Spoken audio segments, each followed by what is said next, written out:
ఓం మహాగణాధిపతయే నమః. ఓం గురుభ్యో నమః. ఓం శ్రీమాత్రే నమః. పరమేశ్వర స్వరూపమైనటువంటి జ్యోతిష, వాస్తు మరియు ఇతర అనేకమైనటువంటి శాస్త్రములను మనకు అందించినటువంటి మహర్షులకి నమస్కారం. హయగ్రీవ హయగ్రీవ హయగ్రీవేతి యో వదేత్తస్య నిస్సరతే వాణి జనుకన్యా ప్రవాహవత్. అరుణాం కరుణాతరంగితాక్షీం ధృతపాశాంకుశపుష్పబాణచాపాం అనిమాదిభిరావృతాం మయూకై అహమిత్యేవ విభావయే భవానీం. శ్రీమాత్రే నమః. ప్రేక్షకులకి ఆ లలితాంబిక అమ్మవారి యొక్క అనుగ్రహం పరిపూర్ణంగా కలగాలని మనస్ఫూర్తిగా కోరుకుంటూ మనం ఈరోజు చెప్పుకోబోయే టాపిక్ ఏమిటంటే, అందరూ భయపడుతున్నటువంటిది గ్రహం ఏది అంటే శని భగవానుడు. అసలు నిజంగానే భయపడాలా?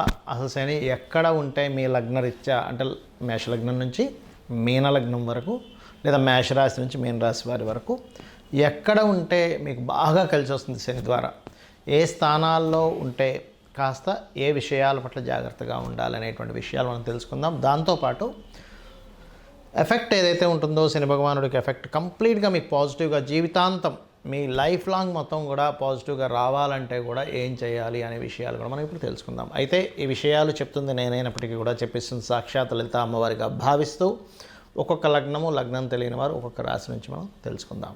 ధనుర్లగ్నము ధనస్సు రాశి.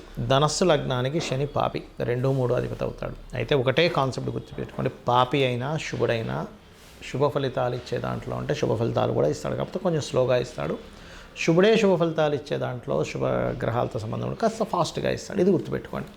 కానీ పాపి కనుక పాపగ్రహాలతో ఎక్కువ కూడా ఉంటే ఎక్కువ పాప ఫలితాలు ఇస్తాడు. ఇది కాన్సెప్ట్ ఎప్పుడు కూడా. లగ్నంలో ఉన్నాడు 2, 3 అధిపతి కొంచెం కుటుంబ వ్యక్తులతోని సిబ్లింగ్స్తోని కొంత స్ట్రెస్ని ఎక్కువగా ఇస్తూ ఉంటాడు. 2లో ఉన్నాడు. 2లో ఉన్నప్పుడు ఏంటంటే పర్టికులర్గా 2వ అధిపతి 2లో కనుక ఉన్నట్లయితే ఒకటే గుర్తుపెట్టుకోండి, 2వ అధిపతి 2లో ఉండడం అనేటువంటిది లాభంగా ఇచ్చేటువంటివి ఏవైతే ఉంటాయో అవి మీకు వ్యాపార లాభాలు కలుగుతాయి. కాకపోతే ఇక్కడ 3వ అధిపతి కూడా 2లో ఉన్నాడు కాబట్టి కొంత మనీ మ్యాటర్స్లో కొంత స్ట్రెస్ కూడా వీళ్ళు పడతారు పాపగ్రహాలతో ఉన్నట్లయితే.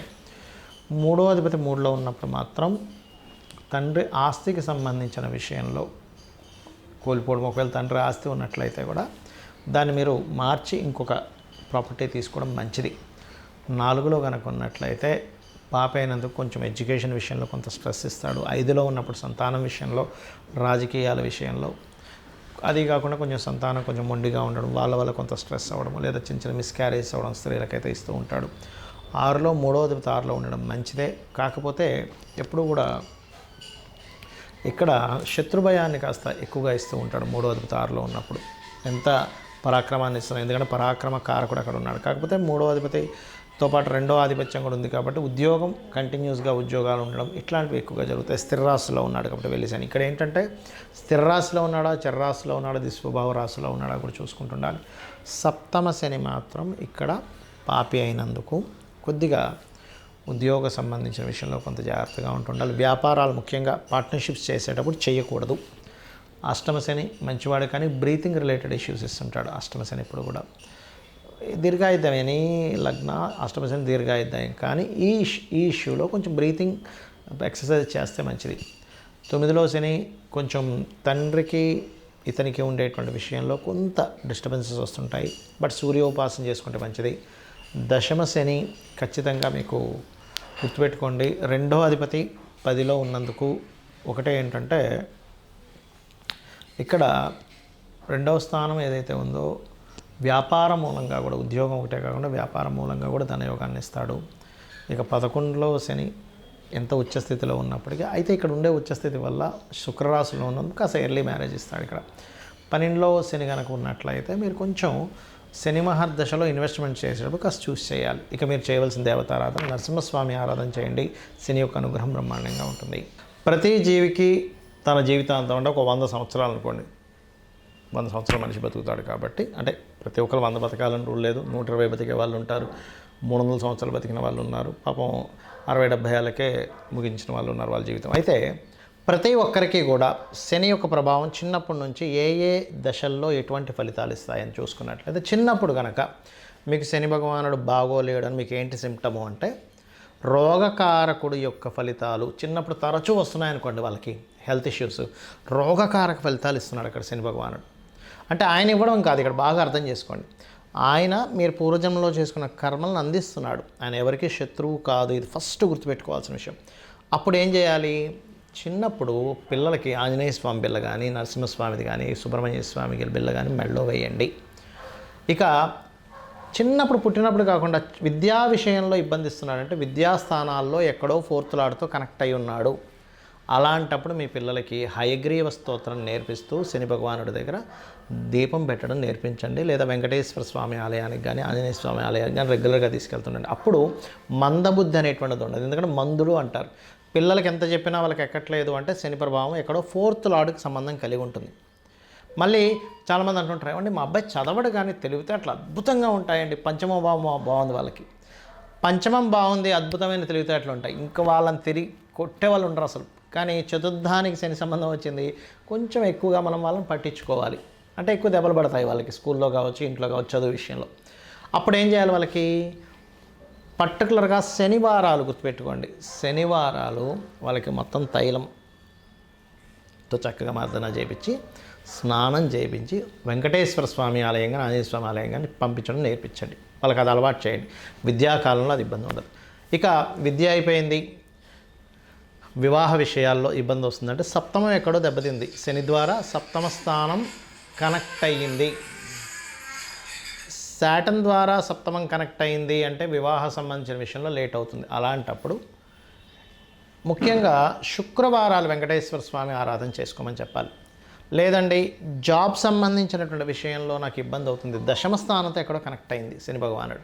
లేదంటే వ్యాపార సంబంధంగా నాకు చాలా ఇబ్బందులు వస్తున్నాయి, లాభస్థానంతో ఏదో మీ లైఫ్లో మీ 100 years ఆఫ్ లైఫ్లో మీకు లాభస్థానంతో ఎక్కడో కనెక్టివిటీ అయ్యి పాపే అవుతాడు. శుభుడై కాదు, శుభుడై కనుక లాభస్థానంతో కనెక్టివిటీ అయితే బొగ్గు గనులు కావచ్చు, మైన్స్ కావచ్చు, బావులు అంటారు చూసారా, పెట్రోల్ బావులు, పెట్రోల్ బంకులు అంటుంటారు, అటువంటివి లేనట్లయితే మనకి ఈ యొక్క వైన్ షాప్స్ వీటన్నిటికీ శనికారకుడు విపరీతంగా ఇస్తాడనమాట. బాగుంటాయి, పాడైతే వీటి మూలంగానే ఎక్కువ పెట్టి కొనుక్కోవడం, అవి రాక లాస్ అవ్వడం ఇట్లాంటివి ఇస్తుంటారు. అలాంటప్పుడు మీరు లలితా సహస్రనామాల్లో ఒక నామం ఉంటుంది, వ్యాపారాలు బాగా రాణించాలంటే ఓం ఇంద్రగోప పరిక్షిప్త స్మరతూనాభజంగికాయ నమః.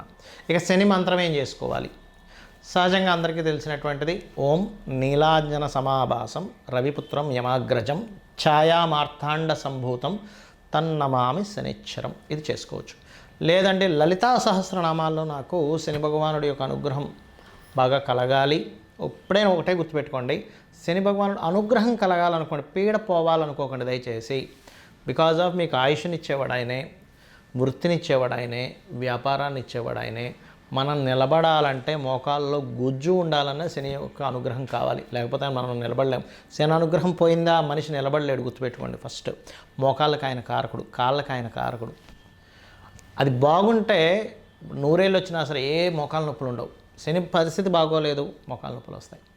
ఇక్కడ ఏంటంటే ఒకటే, స్వామిని యొక్క అనుగ్రహం నా మీద చల్లగా ఉండాలి, నేను పూర్వజంలో చేసిన కర్మ పాపం ఏదో ఉంటుంది, నేను దానికి చింతిస్తున్నాను, నేను ఇంకోసారి అలాంటి పాపాలు చేయకూడదు అనుకుంటున్నానని చెప్పి మనస్ఫూర్తిగా అనుకొని మీరు శని భగవాన్ని ప్రార్థించండి. అప్పుడు ఖచ్చితంగా ఆయన యొక్క అనుగ్రహం ఉంటుంది. అయితే ఇక్కడ నిత్యము చేయవలసింది ఏమిటి? శని భగవానుడి యొక్క ప్రభావం పూర్తిగా పాజిటివ్ మీకు రావాలి అంటే ఒక ఆలయం పెట్టుకోండి. ఆంజనేయ స్వామి కావచ్చు, సుబ్రహ్మణ్యేశ్వర స్వామి కావచ్చు, నరసింహస్వామి కావచ్చు, వెంకటేశ్వర స్వామి, లేదా శక్తి ఆలయం, లేదా గణపతి ఆలయం, లేదా రావి చెట్టు చుట్టూ తిరిగినా సరిపోతుంది. మీకు 100% శని భగవానుడి అనుగ్రహం పాజిటివ్గా వస్తుంది, 100 ఏళ్ళు కూడా. ఇక రెండవది, మీకు దగ్గరలో గోవులు ఏదైనా ఉన్నట్లయితే గోవుకి వెళ్ళి బెల్లం తినిపించండి. ఇక మూడో విషయం గుర్తుపెట్టుకోండి, మీరు ఎప్పుడైనా సరే శని రాశి మారుతున్నాడు అన్నప్పుడు ఆ సమయంలో దానం ఇచ్చేసేయండి. లేదా మీ జన్మజాతకంలో శని గ్రహం దగ్గరికి ఏదైనా ప్లానెట్ వస్తున్నప్పుడు కూడా ఒక దానం ఇవ్వండి. మీరు చాలా రిజల్ట్ అక్కడ చూస్తారు, మీకు రావాల్సిన ఇబ్బంది అసలు రాదు, గుర్తుపెట్టుకోండి. అదేవిధంగా ఒకటే గుర్తుపెట్టుకోండి, శనికి సంబంధించినటువంటి విషయంలో చాలామంది యంత్రాలు, నవగ్రహ యంత్రాలు ఉంటాయి, శనికి సంబంధించిన యంత్రం కూడా ఉంటుంది. అయితే ఆ యంత్రం మీరు పూజించాలంటే మీకు బీజాక్షరం సంబంధమైనటువంటిది ఉపదేశం ఉండాలి, ఏ నవగ్రహ యంత్రమైనా సరే. లేదంటే నాకు అలా కాకుండా ఇంకేం చేయొచ్చు అని అంటే కనుక ఒకటే గుర్తుపెట్టుకోండి, ఏదైనా సరే ఆంజనేయ స్వామిది కానీ నరసింహస్వామిది కానీ ఇంట్లో ఏదైనా ఒక విగ్రహం కానీ పటం కానీ పెట్టుకొని రోజు కుంకుమతో అర్చన చేసినా కూడా శని భగవానుడి యొక్క అనుగ్రహం కలుగుతుంది. అదేవిధంగా మీ కిందన పనిచేసేటువంటి వారికి, ఎందుకంటే శని కార్మికులకి, కర్షకులకి, కష్టపడి పనిచేసే వాళ్ళకి కారకుడు అండి. వాళ్ళని గౌరవిస్తూ, వాళ్ళకి ఏదైనా ప్రాబ్లం ఉంటే మీరు తీరుస్తూ, మీరు కూడా మధ్యాహ్నం పూట నిద్రపోకుండా ఉన్నట్లయితే, ఇది ఓన్లీ యువకులకు మాత్రమే, చిన్నపిల్లలకో, స్త్రీలకో, ముసలి వాళ్ళకో కాదు. ఇది వాళ్ళు నిద్రపోవచ్చు, ఎందుకంటే వాళ్ళకి శక్తి సరిపోదు కాబట్టి. యువకులు పొరపాటును కూడా మధ్యాహ్నం నిద్రపోకండి. శని ప్రభావం నెగటివ్గా ఎక్కువ పడుతుంది. చక్కగా మీరు ఎంత శ్రమిస్తే, ఎక్కువ ప్రాబ్లం ఎక్కువగా ఉందండి శని నా లైఫ్లో అని అనుకుంటే కనుక మీరు ఒకటే గుర్తుపెట్టుకోండి, దీక్ష తీసుకోండి. అయ్యప్ప స్వామి దీక్ష కానీ, ఆంజనేయ స్వామి దీక్ష కానీ, అమ్మవారి దీక్ష కానీ తీసుకున్నారా మీరే చూస్తారు. 100% మీకు ప్రభావం పాజిటివ్ మీకు కనబడి తీరుతుంది. అమ్మవారి అనుగ్రహం వల్ల కావచ్చు, అయ్యప్ప స్వామి అనుగ్రహం వల్ల కావచ్చు. శ్రీమాత్రే నమః.